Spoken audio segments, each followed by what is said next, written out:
नमस्कार दोस्तों, मैं आपका इंग्लिश गुरु दीपक मेहता आज फिर आपके सामने इंग्लिश ग्रामर के एक टॉपिक को लेकर उपस्थित हुआ हूं। आज हम एक्टिव पैसिव के बारे में बात करेंगे। एक्टिव क्या चीज होती है, पैसिव क्या चीज होती है। हम सब एक्टिव पैसिव पढ़े हुए भी हैं, जानते भी हैं, लेकिन एक्टिव की डेफिनेशन क्या होती है, पैसिव की डेफिनेशन क्या होती है, वो आज तक किसी को पता नहीं है।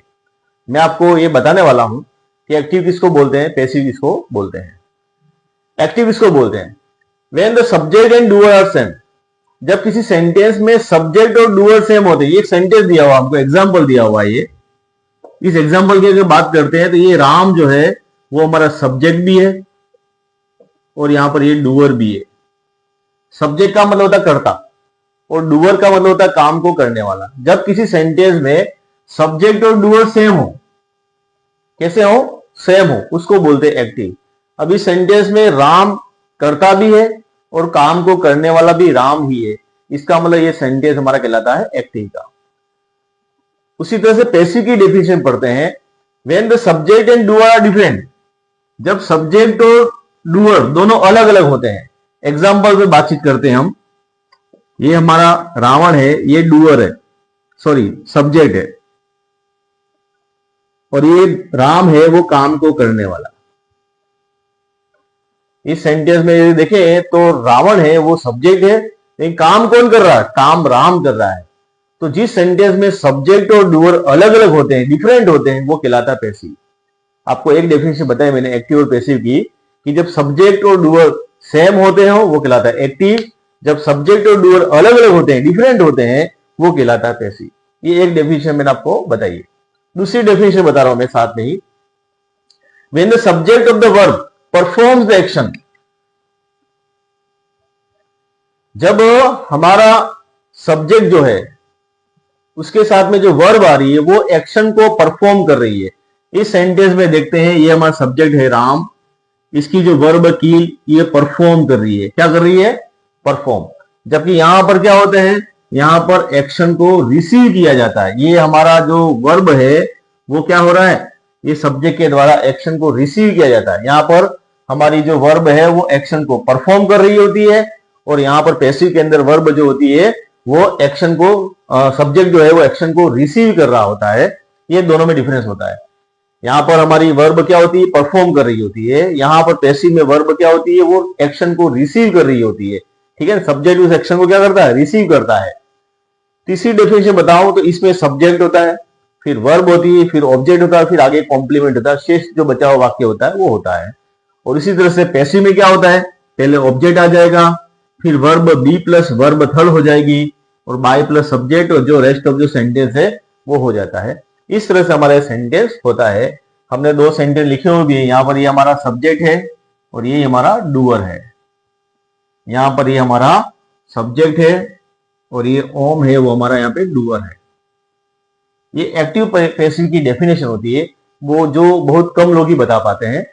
तो आपको ये ध्यान रखनी है कि एक्टिव किसको बोलते हैं, पैसिव किसको बोलते हैं। फिर से एक बार बोल रहा हूं, जिसमें सब्जेक्ट और डूअर सेम होते हैं वो एक्टिव कहलाता है। जिसमें सब्जेक्ट और डूअर अलग अलग होते हैं, डिफरेंट होते हैं, वो पैसिव कहलाता है। जिसमें सब्जेक्ट जो होता है वर्ब वाली सब्जेक्ट, वो एक्शन को परफॉर्म करती है। जिसमें subject of the verb action को रिसीव करता है, वो पैसिव कहलाता है। आगे बात करते हैं एक्टिव पैसिव के अंदर। अभी हमने एक्टिव पैसिव की डेफिनेशन पढ़ी थी। अब एक्टिव पैसिव में रूल्स क्या होते हैं, कैसे चेंज होता है। एक फ्लो चार्ट मैंने आपके सामने बनाया, डायग्राम बना के आपको दिया हुआ। यदि डायग्राम आपको समझ में आ जाता है तो आपको एक्टिव पैसिव बिल्कुल 100% इजीली समझ में आ जाएगा। क्या होता है, ये सब्जेक्ट हमारा राम, ये वर्ब है कील्ड, और रावण हमारा ऑब्जेक्ट है। राम सब्जेक्ट जो है वो बाय को लेकर के ऑब्जेक्ट के घर पे चला जाता है। जिस जगह पे रावण होता है, ऑब्जेक्ट होता है, उस जगह पे कौन चला गया, बाय प्लस राम। और उसी समय पे रावण है ऑब्जेक्ट जो है वो दूसरे रास्ते से सब्जेक्ट घर पे आ जाता है, रावण घर पे आ जाता है। मतलब राम की जगह पे रावण आ गया और रावण की जगह पे बाय प्लस राम आ गया। मतलब सब्जेक्ट और ऑब्जेक्ट ने आपस में एक दूसरे की जगह बदल दी है, एक्सचेंज कर लिया अपनी पोजीशन को। सब्जेक्ट ने और ऑब्जेक्ट ने अपनी पोजीशन को बदल दिया है। वर्ब जो होती है वो हमेशा बी प्लस वर्ब कराती है। पैसिव बनाते समय वर्ब हमेशा बी प्लस वर्ब होती है। तो यहाँ पे वॉज किल्ड हो गया। आगे हम जब बात करेंगे तो यहाँ पे वॉज ही क्यों हुआ वो भी आपके सामने क्लियर हो जाएगा कि वॉज ही क्यों आया यहाँ पे।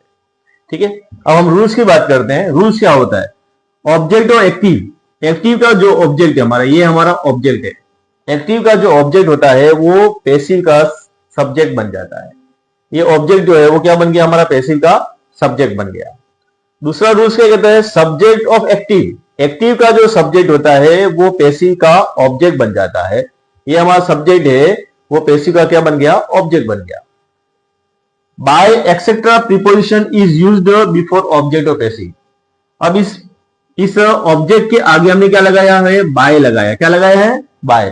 तो बाय प्रीपोजिशन को यूज किया जाता है उस ऑब्जेक्ट के पहले। हर जगह बाय ही नहीं आता है, कुछ कुछ जगह पर टू, विथ ऐसे कुछ आते हैं, वो हम आगे बात करें उसके बारे में। इसलिए हमने यहाँ पे एक्सेट्रा लिखा हुआ है कि बाय सब जगह नहीं आता है, कुछ वर्बों के साथ में कुछ दूसरे प्रीपोजिशन भी आते हैं। तो by etcetera preposition is used before object of passive. Verb कौन सी होती है? तो बी प्लस वर्ब थर्ड। हमेशा याद रखना, पैसिव बनाते समय वर्ब कौन सी होती है? तो बी प्लस वर्ब थर्ड। मतलब बी का वीटो पावर है। वर्ब थर्ड के साथ में हमेशा बी फैमिली आएगी ही आएगी। अब बी किसको बोलते हैं? तो हमने बी की फैमिली लिखी है, is, am, are, was, were, be, been और बी। ये 8 प्रकार के मेंबर में से कोई एक मेंबर हमेशा वर्ब थर्ड के साथ में रहेगा ही रहेगा। नोट कर लेना, पैसिव में वर्ब हमेशा बी प्लस वर्ब थर्ड आती है। बी किसको बोलते हैं? तो is, am, are, was, were, be, been और बीइंग। ये 8 में से कोई एक हमेशा बी के साथ रहेगा ही, सॉरी, बी हमेशा वर्ब थर्ड के साथ रहेगा ही रहेगा। मतलब वर्ब थर्ड अकेली कभी भी नहीं आएगी, हमेशा बी परिवार का एक मेंबर उसके साथ रहेगा ही रहेगा।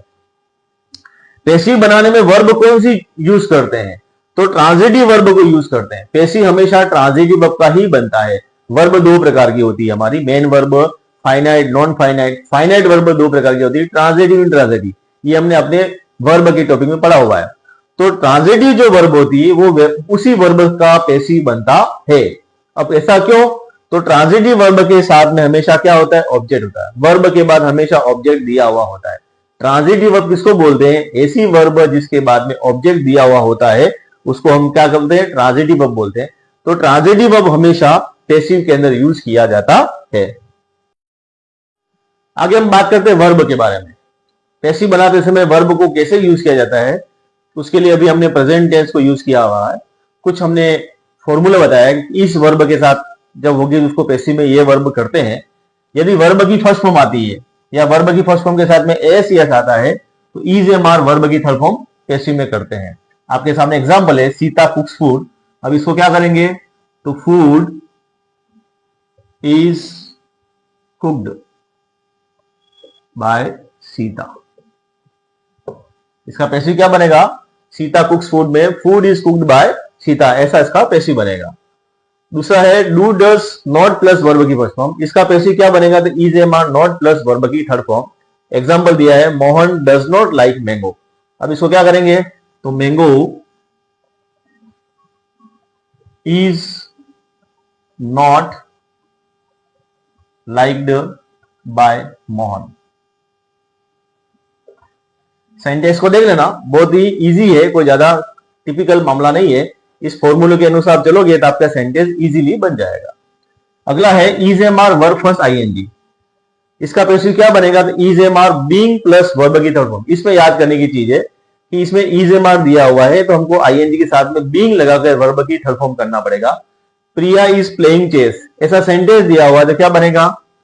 Chess is being played by Priya. इस तरह से हमारा सेंटेंस बनेगा। अगला जो है present perfect tense, has, have plus verb की थर्ड फॉर्म। उसका पैसिव क्या बनेगा? तो has, have, been plus verb की थर्ड फॉर्म बनेगा।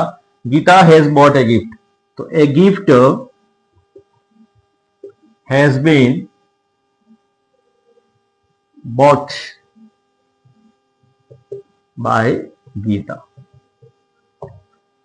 इस तरह से हमारा ये पैसिव बनेगा। ये प्रेजेंट टेंस का पैसिव है। प्रेजेंट के 3 टेंस होते हैं, इसका पैसिव बनता है present simple tense, present continuous tense और प्रेजेंट परफेक्ट टेंस। इसका ये पैसिव बनता है। प्रेजेंट परफेक्ट कंटिन्यूअस टेंस का पैसिव बनता नहीं है। Present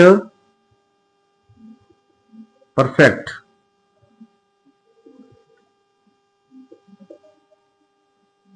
continuous tense no passive. इस बात को हमेशा ध्यान रखना, प्रेजेंट परफेक्ट कंटिन्यूअस टेंस होता है उसका पैसिव बनता नहीं है। आज हम एक्टिव पैसिव के अंदर बात करते हैं पास्ट टेंस के बारे में। पास्ट टेंस क्या चीज होती है वो हमको पता ही है। तो पास्ट टेंस को जब पैसिव में चेंज करते हैं तो क्या हो जाता है, हमेशा एक बात ध्यान रखनी कि पैसिव जब बनाएंगे तो वर्ब बी प्लस वर्ब की थर्ड फॉर्म हो जाती है। तो हमको क्या ध्यान रखना है, यदि पास्ट सिंपल टेंस है, पास्ट सिंपल टेंस का मतलब है वर्ब की सेकंड फॉर्म या डीड प्लस वर्ब की फर्स्ट फॉर्म, इसको बोलते हैं पास्ट सिंपल टेंस। यदि ऐसा कुछ दिया हुआ है तो उसका पैसिव बनेगा वॉज वर प्लस वर्ब की third form. Was were first ING दिया हुआ है, पास्ट कंटिन्यूअस टेंस दिया हुआ है तो उसका पैसिव बनेगा was were being plus verb की थर्ड फॉर्म। और हैड प्लस वर्ब की थर्ड फॉर्म दिया हुआ है, पास्ट परफेक्ट टेंस, इसका पैसिव बनेगा हैड बीन प्लस वर्ब की थर्ड फॉर्म। और पास्ट परफेक्ट कंटिन्यूअस जो टेंस होता है उसका पैसिव बनता नहीं है तो उसका पैसिव बनेगा नो पैसिव।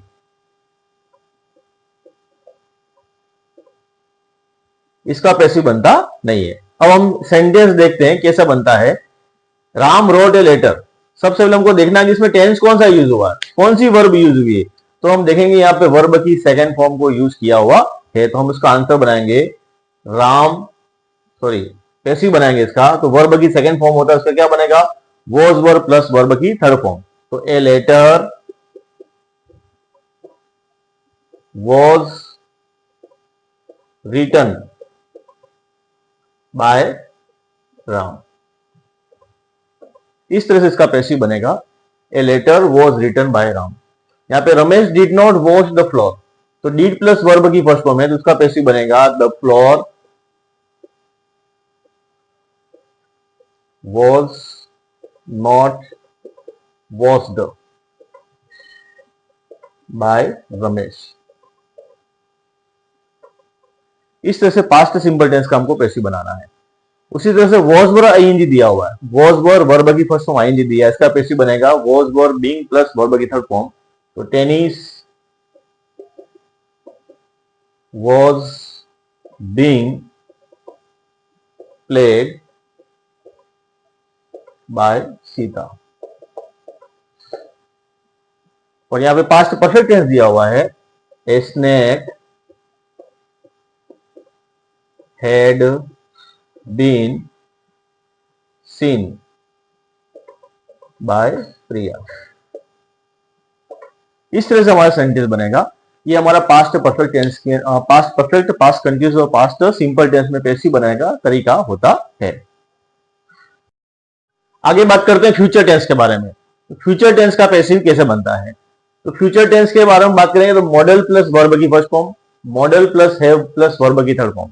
अब मॉडल क्या चीज होती है, तो मॉडल जो होते हैं वो हमने लिखा है shall, should, will, would, can, could, may, might, must, need, dare, ought to, used to. ये 13 प्रकार के हमारे मॉडल्स होते हैं। यदि इन 13 में से कोई एक दिया हुआ उसके बाद में वर्ब की फर्स्ट फॉर्म दे रखी है या हैव प्लस वर्ब की थर्ड फॉर्म दे रखी है तो हमको क्या करना है, मॉडल बी प्लस वर्ब की first form, modal have been plus verb की थर्ड फॉर्म यूज करना है। एक बात को ध्यान रखना है कि फ्यूचर कंटिन्यूअस टेंस और फ्यूचर परफेक्ट टेंस का पैसिव बनता नहीं है। ये फ्यूचर सिंपल टेंस और फ्यूचर परफेक्ट टेंस का पैसिव बनता है। फ्यूचर कंटिन्यूअस और फ्यूचर परफेक्ट कंटिन्यूअस टेंस का पैसिव बनता नहीं है। ऐसे 4 प्रकार के टेंस होते हैं, present perfect continuous tense, past perfect continuous tense, future continuous tense और फ्यूचर परफेक्ट कंटिन्यूअस टेंस। इन चारों का पैसिव बनता नहीं है। यहाँ पर जो पैसिव बनता है फ्यूचर टेंस में, फ्यूचर सिंपल और फ्यूचर परफेक्ट का पैसिव बनता है। यहाँ पे सेंटेंस दिया हुआ है राम मस्ट यूज हेलमेट, इसको पैसिव बनाएंगे तो helmet must be used by Ram. और हमने यहाँ पे क्या किया, ये मॉडल, मॉडल के प्लस बी, बी के बाद वर्ब की, मॉडल बी प्लस वर्ब की थर्ड फॉर्म को यूज किया। उसी तरह से यहाँ पे will have made, will model have plus verb की थर्ड फॉर्म दिया हुआ है तो हम क्या करेंगे, ए प्रोजेक्ट विल, मॉडल के बाद में क्या आएगा हैव के बाद में वर्ब बीन और वर्ब की third form been made by Sita.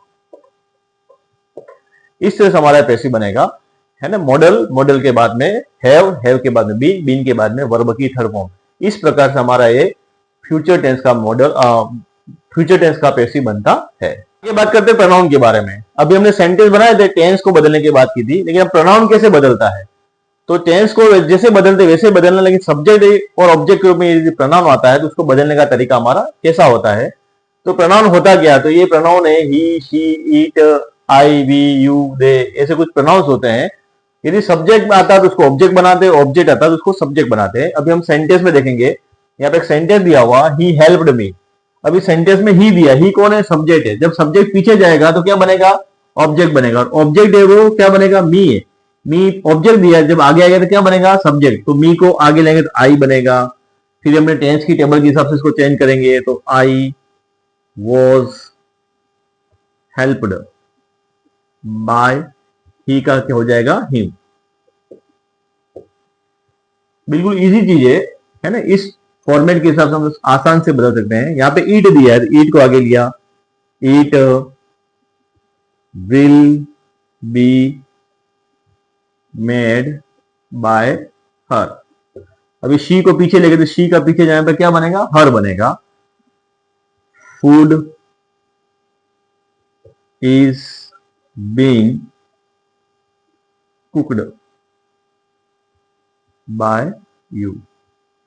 You subject भी यू होता है, ऑब्जेक्ट भी यू होता है। ईट सब्जेक्ट भी ईट होता है, ऑब्जेक्ट भी ईट होता है, इसलिए उसको हमने लिखा नहीं है यहाँ पे। आई सो हिम, अब हिम को आगे लेंगे तो ही हो जाएगा, ही वॉज सीन बाय मी। अब ये दो सेंटेंस जो दिए हैं, इन दो सेंटेंस को देखना। यहाँ पे वर्ब कट ही है। अब देखो कट वर्ब ऐसी होती है जो first form, second form, third form तीनों में एक ही चलती है, कट कट कट।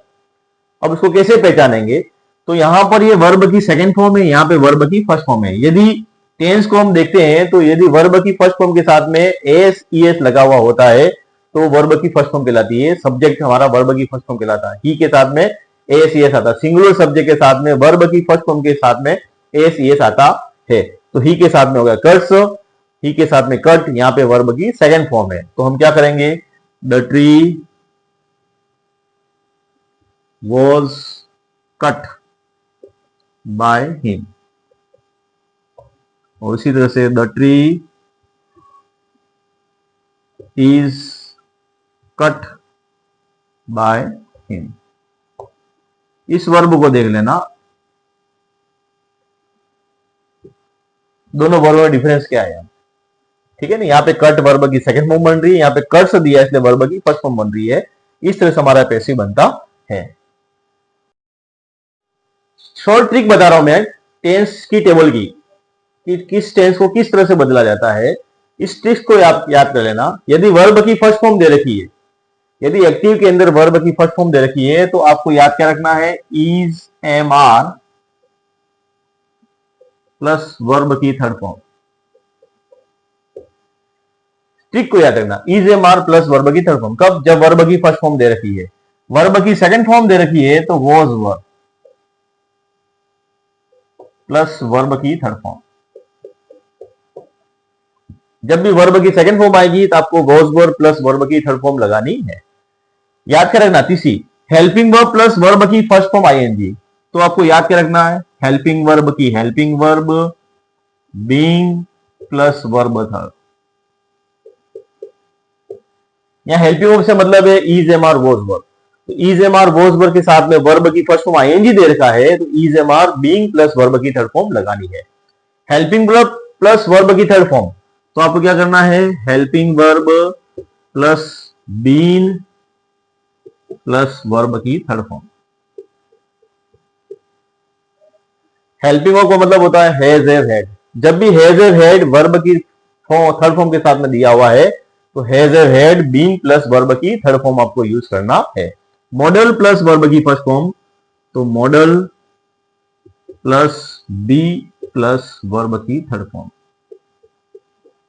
ये आपको याद रखना है, ठीक है ना। मॉडल दिया हुआ है, shall, should, will, would, can, could, may, might, must, need, dare, use to, ऐसा 13 प्रकार के मॉडल दिए हुए हैं। तो modal plus be plus verb की थर्ड फॉर्म आपको यूज करना है। ये छोटी ट्रिक्स आपको टेंस बदलने में काम आएगी। पहले वीडियो हमने एक्टिव पैसिव के पार्ट 1 को पढ़ा था, जिसमें सामान्य सेंटेंस के बारे में बातचीत की थी।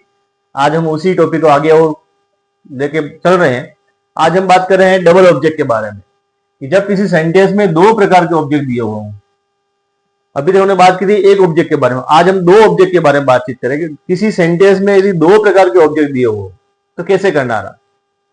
तो दो टाइप के ऑब्जेक्ट होते हैं। ऑब्जेक्ट किसको बोलते हैं पहले वो हमको बताना चाहिए। एक ऑब्जेक्ट का नाम होता है डायरेक्ट ऑब्जेक्ट, दूसरे का नाम होता है इनडायरेक्ट ऑब्जेक्ट। अब डायरेक्ट ऑब्जेक्ट किसको बोलते हैं, इनडायरेक्ट ऑब्जेक्ट किसको बोलते हैं, जो निर्जीव चीज होती है जिसको बोलते हैं नॉन लिविंग थिंग, ये हमारा कहलाता है डायरेक्ट ऑब्जेक्ट। और जो सजीव होता है या लिविंग होता है वो कहलाता है हमारा इनडायरेक्ट ऑब्जेक्ट। यदि इंग्लिश की भाषा में बातचीत करें तो इंग्लिश से तरीका ये होता है कि आपको वर्ब से क्वेश्चन पूछना होता है। यहाँ पे सेंटेंस दिया हुआ है, ये हमारी वर्ब है, इस वर्ब से क्वेश्चन पूछना होता है। यदि आपका क्वेश्चन का आंसर वर्ड का आता है तो वो होता है डायरेक्ट ऑब्जेक्ट, और यदि आपका आंसर हुम का आता है तो वो होता है इनडायरेक्ट ऑब्जेक्ट। किसी भी सेंटेंस में ऑब्जेक्ट का पता लगाने का तरीका जो होता है वो ये दो WH के वर्ड होते हैं, व्हाट और हुम। क्या, किसको। वर्ब से क्वेश्चन पूछ लीजिए, इस वर्ग को पूछिए क्या दिया, पेन। किसको दिया, मुझको। क्या पढ़ाया, इंग्लिश। किसको पढ़ाया, हमको। तो जो आंसर आएगा वो हमारा कहलाएगा डायरेक्ट ऑब्जेक्ट और इनडायरेक्ट ऑब्जेक्ट। वर्ड का आंसर जो भी आएगा वो डायरेक्ट ऑब्जेक्ट कहलाता है, और हुम का आंसर जो भी आएगा वो इनडायरेक्ट ऑब्जेक्ट कहलाता है। क्या का आंसर डायरेक्ट ऑब्जेक्ट कहलाएगा, हुम का आंसर या किसको का आंसर होता है वो इनडायरेक्ट ऑब्जेक्ट कहलाता है। ऑब्जेक्ट कहां पर होता है, हमेशा ये ध्यान रखने की बात है कि हमेशा वर्ब के बाद ऑब्जेक्ट आता है। ऑब्जेक्ट कहां पे आएगा, वर्ब के जस्ट बाद में। ये हमारी वर्ब के बाद में हमारे ये ऑब्जेक्ट होते हैं। दोनों ही ऑब्जेक्ट से पैसिव बनता है। पैसिव किससे बनाना चाहिए, तो दोनों ही ऑब्जेक्ट से पैसिव बनता है। लेकिन यदि दोनों ऑब्जेक्ट में से एक पैसिव ही बनाना है तो जिस ऑब्जेक्ट की इंपॉर्टेंस ज्यादा होती है उससे बनाना चाहिए। दोनों से ही सही बनता है, दोनों से ही सेंटेंस को हम दो पैसिव बना सकते हैं ऑब्जेक्ट को यूज करके, कोई गलत नहीं है। दोनों फॉर्मूले हमने दिए हुए भी हैं। यदि डायरेक्ट ऑब्जेक्ट से पैसिव बनाते हैं तो उसका आंसर होगा क्या होगा, तो डायरेक्ट ऑब्जेक्ट का पहले हमारा ए पेन को आगे लेंगे, ए पेन। फिर उसके बाद में आती है वर्ब। वर्ब कौन सी, तो टेंस की टेबल वाली, तो वॉज गिवन। फिर उसके बाद में टू मी बाय हिम। उसी तरह से मी से बनाएंगे तो I was given a pen by him. दोनों ही ऑब्जेक्ट से हमारा पैसिव बन सकता है। ये दोनों फॉर्मूले हैं, उस फॉर्मूले को हमने फॉलो किया है। एक सेंटेंस और बनाते हैं, यहां पर अस और इंग्लिश दोनों ऑब्जेक्ट हैं, तो इंग्लिश से हम बनाते हैं तो English is taught to us by her. दूसरा we are taught English by her. अब यहाँ पे आर हो गया, यहाँ पे इज हो गया, सब्जेक्ट के अकॉर्डिंग हमारी वर्ब बदली। बाकी वर्ब कौन सी थी, तो बी वर्ब हमने यूज की है। तो इस तरह से हमारा पैसिव बनता है। दोनों ही ऑब्जेक्ट हम पैसिव को बना सकते हैं। बाय प्लस सब्जेक्ट को यूज नहीं किया जाता है। कुछ सेंटेंस ऐसे होते हैं जिसमें हम बाय प्लस सब्जेक्ट को पीछे लगाते नहीं है। हमारा नॉर्मल सेंटेंस जो बनता है उसमें पीछे बाय प्लस सब्जेक्ट को लगाते हैं, लेकिन कुछ सब्जेक्ट ऐसे होते हैं जिसमें हम लगाते नहीं। कब, when subject is one, none, no one, nobody, nothing, someone, somebody, something, anyone, anybody, anything, everyone, everybody, everything, we, they, people। या फिर कुछ सब्जेक्ट क्लियर होते हैं, स्पष्ट होते हैं, कुछ पर्टिकुलर ऑक्यूपेशंस वाले होते हैं। ऐसे चीजों को हम बाय प्लस सब्जेक्ट के रूप में यूज करते नहीं है। अब जैसे किसी व्यक्ति का प्रोफेशन है, मान लो कोई लकड़ी का काम करना, सुथार है, तो लकड़ी की कोई टेबल बनाई है तो हमको बाय सुथार लिखने की आवश्यकता नहीं होती। By carpenter, by goldsmith, the chain is made by goldsmith बताने की आवश्यकता नहीं होती है। तो कुछ सब्जेक्ट ऐसे होते हैं जिसको बाय प्लस ऑब्जेक्ट रूप में बताने की आवश्यकता नहीं होती है। यदि सब्जेक्ट हमारा नन, नोबडी, नन, नथिंग ऐसा वाला है तो उसको जब पैसिव बनाएंगे तो हमको नॉट को यूज करना पड़ता है, क्योंकि इसके अंदर नॉट मिला हुआ है, इसलिए हमको उसमें पैसिव में नॉट को यूज करना पड़ेगा। अभी कुछ सेंटेंस आपके सामने है, somebody knock the door, तो यहां पे क्या हो जाएगा, the door was knocked, the door was knocked। By somebody लिखने की हमको आवश्यकता नहीं है। इसका आंसर क्या होगा? The door was not. क्यों? क्योंकि ये समबडी हमको बताना नहीं है। Nobody helps me, I am not helped. अब यहाँ पे हमने नॉट क्यों लगाया है? क्योंकि यहाँ पे नोबडी दिया हुआ था, इसलिए नोबडी को हमको शो करने के लिए नॉट पैसिव में बनाना पड़ेगा। बाय नोबडी लिखने की आवश्यकता नहीं है। पुलिस कॉट द थीफ, इस सेंटेंस में द थीफ वाज कॉट।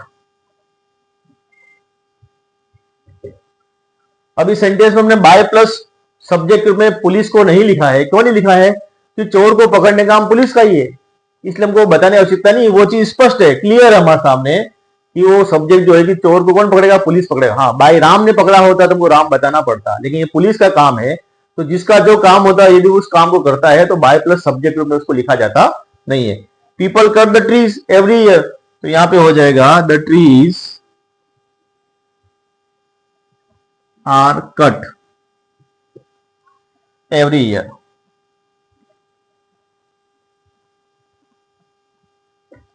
अब इस सेंटेंस में हमने बाय पीपल लिखा नहीं है, क्योंकि हमको पता है कि पेड़ कौन काटता है? जानवर तो काटते हैं नहीं, इंसान ही काटता है। तो the trees are cut every year, तो बाय पीपल हमको लिखने की आवश्यकता नहीं है। उसी तरह से food is eaten, food is eaten, we eat food का क्या पैसे बनेगा? Food is eaten. क्यों? क्योंकि हम ही खाते हैं, सब खाते हैं खाना, तो इसलिए हमको बाय वी लिखने की आवश्यकता या बाय अस लिखने की आवश्यकता नहीं होती है। ऐसा हमको ये कुछ सब्जेक्ट जो है उसको हम यूज करते नहीं है। सामने एक्टिव पैसिव के इंटेरोगेटिव सेंटेंस को लेके उपस्थित हुआ हूं। एक्टिव से पैसिव जो बनाते हैं सिंपल सेंटेंस हमने सीख लिया है। अब इंटेरोगेटिव सेंटेंस को पैसिव में कैसे बनाया जाता है इसके बारे में आज हम बात करेंगे। तो सबसे पहले हमको ये पता होना चाहिए कि इंटेरोगेटिव सेंटेंस कितने प्रकार के होते हैं। तो दो प्रकार के इंटेरोगेटिव सेंटेंस होते हैं, एक होता है हेल्पिंग वर्ब से शुरू होने वाला, दूसरा होता है WH वर्ड से शुरू होने वाला। ये दो प्रकार के हमारे इंटेरोगेटिव सेंटेंस होते हैं। अभी हम जो बात कर रहे हैं वो हेल्पिंग वर्ब की बात करते हैं कि हेल्पिंग वर्ब से जो क्वेश्चन आता है वो कैसा होता है। तो सबसे पहले हमको एक्टिव का सेंटेंस पता होना चाहिए कि हेल्पिंग वर्ब से जो क्वेश्चन आता है वो कैसा होता है। तो एक्टिव का जो सेंटेंस होगा उसमें हेल्पिंग वर्ब सबसे पहले आएगी, उसके बाद में सब्जेक्ट आएगा, सब्जेक्ट के बाद में मेन वर्ब आएगी, ऑब्जेक्ट आएगा, उसके बाद में रेस्ट ऑफ जो सेंटेंस बचता है कॉम्प्लीमेंट वो आएगा। अब उसको पैसिव जब बनाएंगे तो क्या करेंगे? तो हेल्पिंग वर्ब का सेंटेंस को पैसिव बनाने का तरीका भी हेल्पिंग वर्ब से ही शुरू होगा। मतलब इंट्रोगेटिव सेंटेंस में हेल्पिंग वर्ब से जो क्वेश्चन पूछा गया उसका पैसिव भी हेल्पिंग वर्ब से ही बनेगा। तो हेल्पिंग वर्ब की हेल्पिंग वर्ब रहेगी, सब्जेक्ट की जगह पे ऑब्जेक्ट आ जाएगा और मेन वर्ब वही रहेगी और बाय प्लस सब्जेक्ट रहेगा। अब हेल्पिंग वर्ब और मेन वर्ब क्या चीज है? तो हेल्पिंग वर्ब मेन वर्ब को हमको बदलना किसके अकॉर्डिंग है? तो टेंस की जो टेबल हमने आगे जो बना रखी है उसके अकॉर्डिंग हमको उसको बनाना है। आगे हमने सिंपल सेंटेंस में जो तरीका पढ़ा था हेल्पिंग वर्ब को मेन वर्ब में चेंज करना, वो तरीका ही यहाँ पे काम आएगा। सिर्फ इतना याद रखना है कि क्वेश्चन का जो सेंटेंस है तो क्वेश्चन मार्क लगेगा और हेल्पिंग वर्ब आगे रहेगी, ये बात हमको ध्यान रखनी है।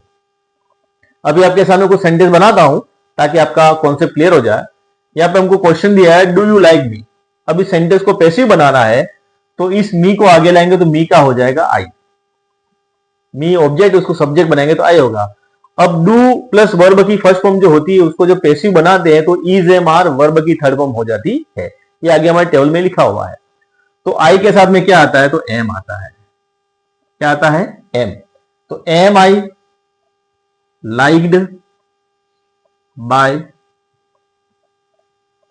Bye you.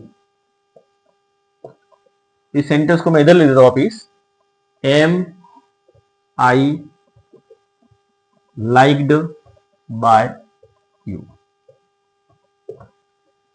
एक्टिव का जो सेंटेंस था हेल्पिंग वर्ब से शुरू हो रहा था, पैसिव का जो सेंटेंस है वो भी हेल्पिंग वर्ब से ही शुरू हो रहा है। लेकिन हेल्पिंग वर्ब कौन सी? टेंस की टेबल जो हमने बनाई है एक्टिव से पैसिव बनाने की, उसके अकॉर्डिंग हमने वर्ब को बदल दिया है। Is she playing football now. अब यहां पर क्या होगा? तो is football being played by him, played by him. अब इज एम आर वर्ब की फर्स्ट फॉर्म आईएनजी होता है, उसका पैसिव जो बनता है वो is am are being plus verb की थर्ड फॉर्म बनता है। तो हमने उसको बनाया। हैज शी कुक्ड फूड, तो हैज का has food been cooked by her. अब इस सेंटेंस में हैज प्लस वर्ब की थर्ड फॉर्म दे रखी है, तो हैज प्लस वर्ब की थर्ड फॉर्म को पैसिव बनाते हैं तो हैज बीन वर्ब की थर्ड फॉर्म हो जाता है। तो इस तरह से हमारा ये सेंटेंस बनेगा। Will she write a novel, अब ये विल हमारा मॉडल है, मॉडल प्लस वर्ब की फर्स्ट फॉर्म, तो will a novel be written by हर।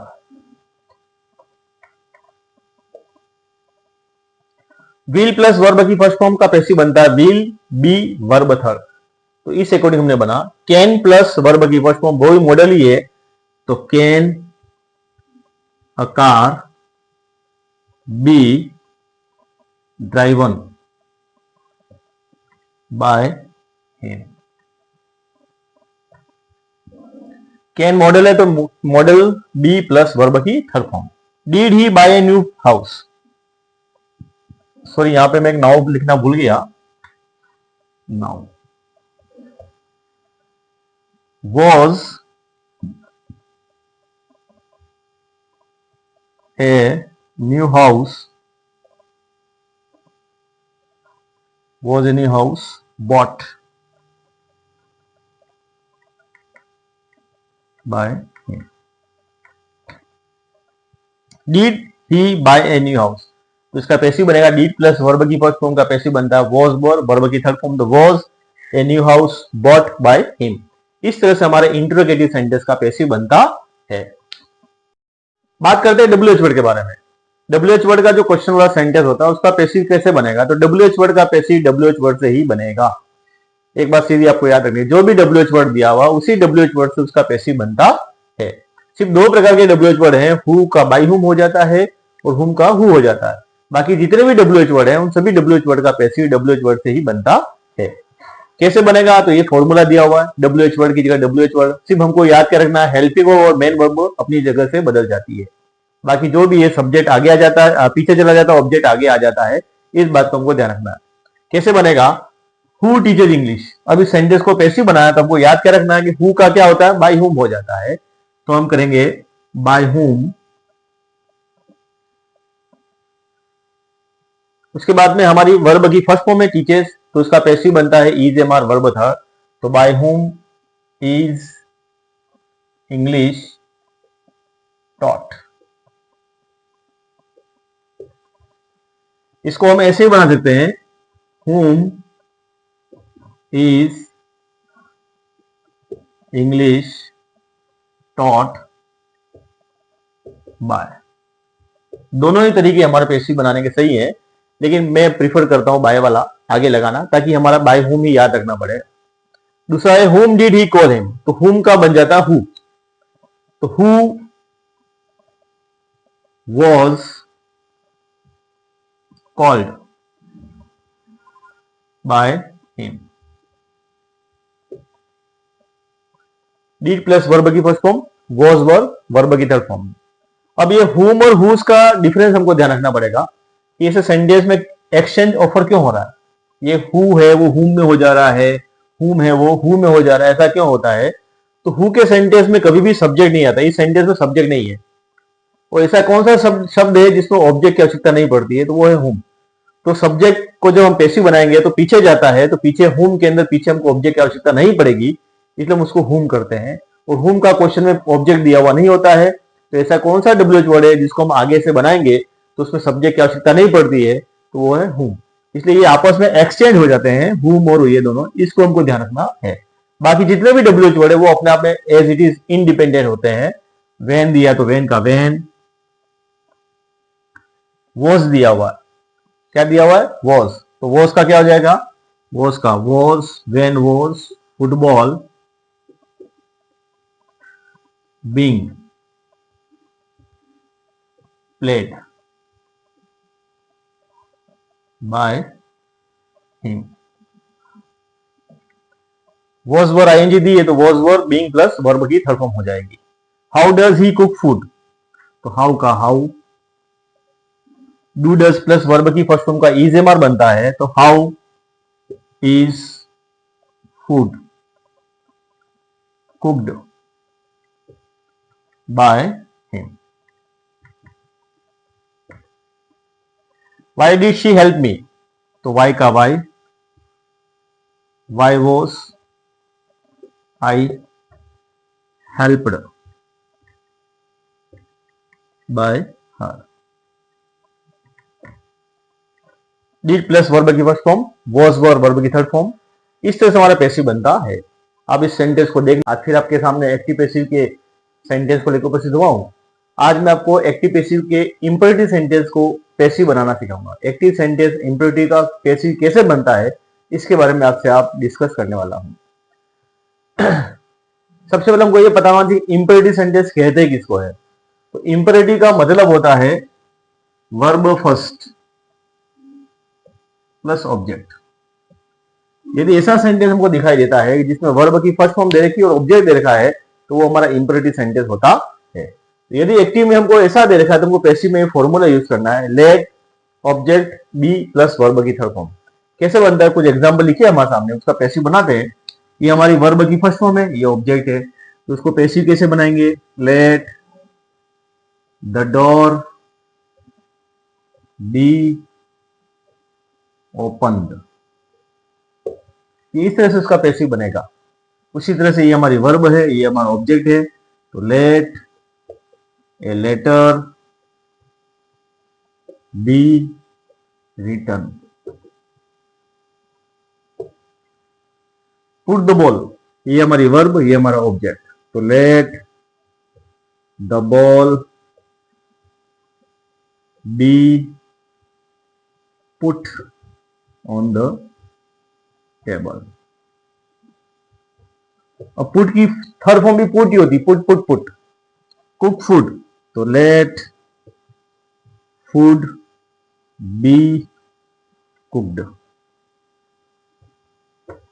और do it, let it be done.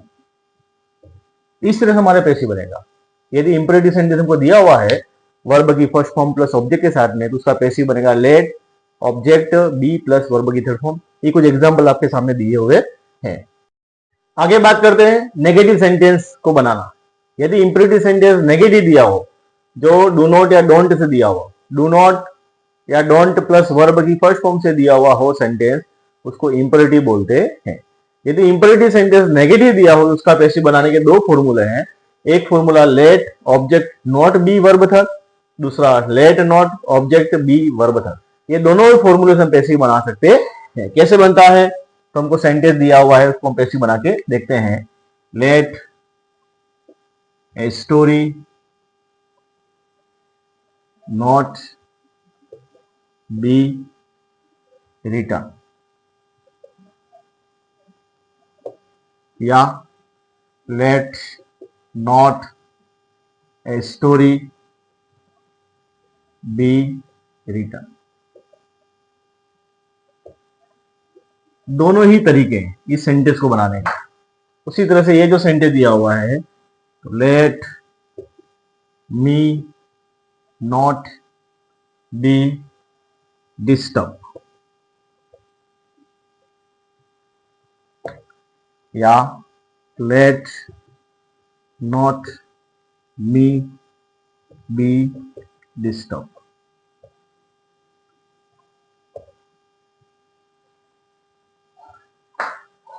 Do not eat mango, तो let mango not be eaten, या let not mango be eaten. दोनों ही फॉर्मूले से passive बनाने का तरीका क्या रहेगा, यदि डू नॉट प्लस वर्ब की फर्स्ट फॉर्म प्लस ऑब्जेक्ट वाला सेंटेंस दिया हुआ है, तो let plus object not be verb third, या let not object be verb third. दोनों ही फॉर्मूले से पैसिव बना सकते हैं। आपके सामने दोनों ही फॉर्मूले का एग्जांपल मैंने आपको बता दिया है। आप इसको देख के सीख सकते हैं कि किस तरह से इंपेरेटिव सेंटेंस को हम पैसिव बनाते हैं। आगे बात करते हैं लेट वाला सेंटेंस। यदि लेट वाला सेंटेंस दिया हुआ है इंपेरेटिव सेंटेंस, तो उसका पैसिव कैसे बनता है? तो let plus object, verb first plus object, ऐसे दो ऑब्जेक्ट दिए हुए होते हैं, तो उसको पैसिव बनाने का formula let direct object be verb third by plus indirect object. अब ये डायरेक्ट ऑब्जेक्ट क्या है और इनडायरेक्ट ऑब्जेक्ट क्या है? तो सबसे पहले हमको ये पता होना चाहिए कि जो लिविंग चीज है हमारी, जितनी भी लिविंग चीज होती है वो कहलाता है इनडायरेक्ट,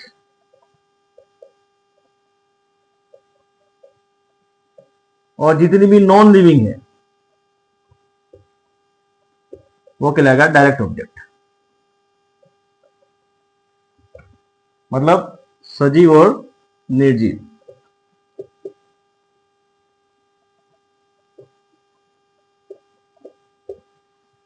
मतलब दो ऑब्जेक्ट जो दिए हैं, लेट भी अपने आप में वर्ब ही है, लेट वर्ब की फर्स्ट फॉर्म, वर्ब की फर्स्ट फॉर्म फिर ऑब्जेक्ट, ठीक है ना, लेट ऑब्जेक्ट वर्ब की फर्स्ट फॉर्म ऑब्जेक्ट, ऐसा हमको दे रखा है।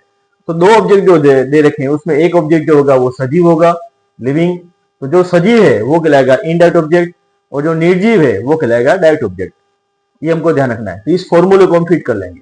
कैसे करेंगे? तो लेट का लेट, फिर डायरेक्ट ऑब्जेक्ट क्या है? फूड, तो let food be cooked by me. कितना इजी है। Let direct object be verb की थर्ड फॉर्म बाय और इनडायरेक्ट ऑब्जेक्ट, इस तरह से हमारा सेंटेंस बन जाता है। Let chess be played by him. Let clothes be washed by her. इस तरह से हमारा लेट वाला सेंटेंस का हम पैसिव बनाते हैं। आज फिर आपके सामने एक्टिव पैसिव के टॉपिक को लेकर उपस्थित हुआ हूं। आज हम एक्टिव पैसिव के अंदर इंफिनिटिव सेंटेंस को बनाएंगे कि जब किसी सेंटेंस में इंफिनिटिव दिया हुआ होता है तो उसका पैसिव कैसे बनता है। अब सबसे पहले हमको क्या जानना है कि इंफिनिटिव कहते किसको है।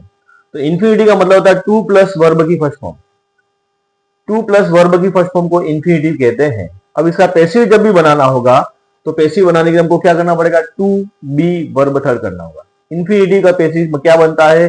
To be verb third.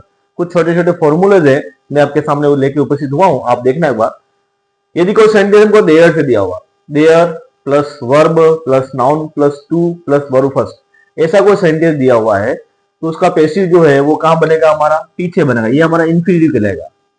ये जो पीछे का जो वर्ब है टू प्लस वर्ब की फर्स्ट फॉर्म वो हमारे इंफिनिटिव है, तो इसको हमको क्या करना है? To plus be plus verb third कर देना। आगे जैसा सेंटेंस है उसको वैसा वैसा रखेंगे, पीछे to plus be plus verb third कर देते हैं। कुछ एग्जाम्पल लिखे, इसके द्वारा आपको मैं क्लियर करना चाहूंगा।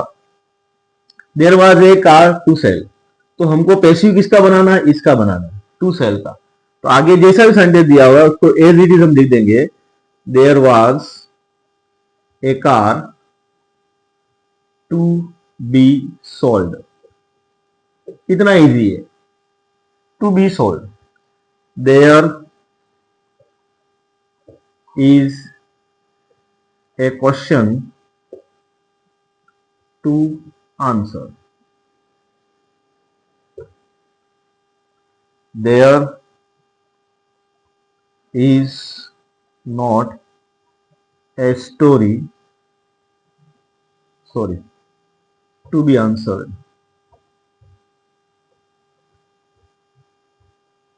or there is a story to be written।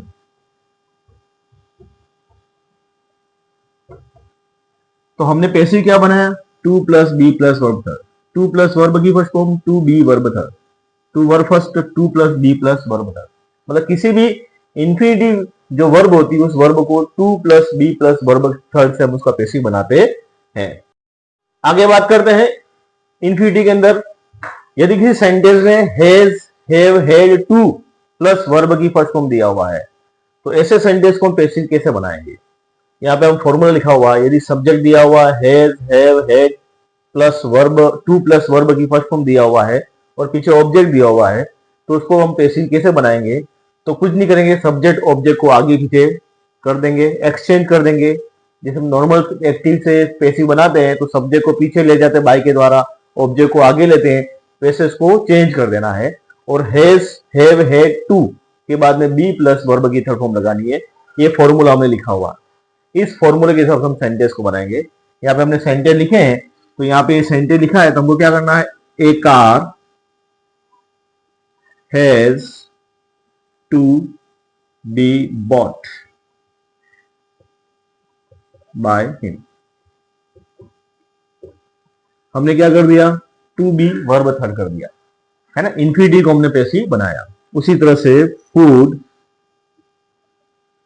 Has to be cooked by me. तो हमने क्या बनाया, to plus be plus verb third. किसका पैसिव बनाया, to plus be plus verb third. Question had to be solved by her। तो हमने passive किसका बनाया, टू बी वर्ब थर्ड। जब भी किसी सेंटेंस में ऐसी कोई वर्ब आ जाती है तो उसका पैसिव हमको कैसे बनाना है, to be verb third. Infinitive का पैसिव हमेशा टू बी वर्ब थर्ड ही बनता है। ये बात करते हैं, is am are going to plus verb की फर्स्ट फॉर्म। ऐसा अगर सेंटेंस दिया है तो उसका पैसिव कैसे बनेगा, तो is am are going to be plus verb third, उसका पैसिव इसी तरह से बनेगा। सब्जेक्ट ऑब्जेक्ट को आगे पीछे कर देंगे तो हमारा सेंटेंस बन जाएगा। कैसे होता है देख लेंगे हम। यहाँ पर राम हमारा सब्जेक्ट है, ए कार हमारा ऑब्जेक्ट है, तो कार को आगे लेंगे तो a car is going to be bought by Ram. इस तरह से हमारा पैसिव बनेगा टू बी वर्ब थर्ड से। A house is going to be built by her. To plus be plus verb third. Subject और ऑब्जेक्ट को हमने आगे पीछे कर लिया है, सब्जेक्ट को पीछे लेके बाय के साथ में उसको अटैच किया हुआ है, और इज एम आर वैसा वैसा रहेगा। To plus be plus verb की थर्ड फॉर्म। इस तरह से हमारा ये इन्फिनिटी का पैसिव बनता है। यदि आपको मेरा पढ़ाना अच्छा लगा हो तो आप मेरे चैनल को सब्सक्राइब कीजिए, इसको शेयर कीजिए, कमेंट कीजिए और लाइक कीजिए, और ये ज्ञान गंगा अधिक से अधिक लोगों में प्रवाहित कीजिए, ऐसा आपसे निवेदन है। धन्यवाद।